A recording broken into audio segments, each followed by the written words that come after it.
Rayalaseema Ramanna చౌదరిలో dialogue చెప్పాను. నిన్న జరిగింది మర్చిపోను, నేడు జరగాల్సింది వాయిదా వేయను, రేపటి గురించి ఆలోచించను. కానీ గతం గతం, నిన్న జరిగింది మర్చిపోవాలి, ఈరోజు ఏం చేయాలనుకోవాలి, రేపు ఇంతకంటే మంచి పనులు ఏం చేయాలని ఆలోచించుకోవాలి. సంక్రాంతి శుభాకాంక్షలు. నన్ను అడిగితే మా గురువు దాసనారాయణ గారు చెప్పినట్టు, అన్నయ్య చెప్పినట్టు, నందమూరి తారక రామారావు గారు, అంటే మనం చేస్తున్న వృత్తి సినిమా రంగం. మనం సినిమా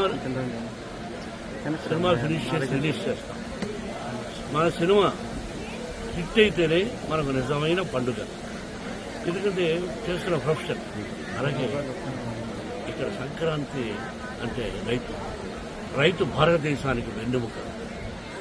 రైతు బాగుంటేనే మనందరం బాగుంటుంది. ఇంతకుముందు స్టూడెంట్స్ అక్కడ సెలబ్రేట్ చేస్తూ ఒక దోసుడి వడ్ల గింజలు ఇచ్చారు.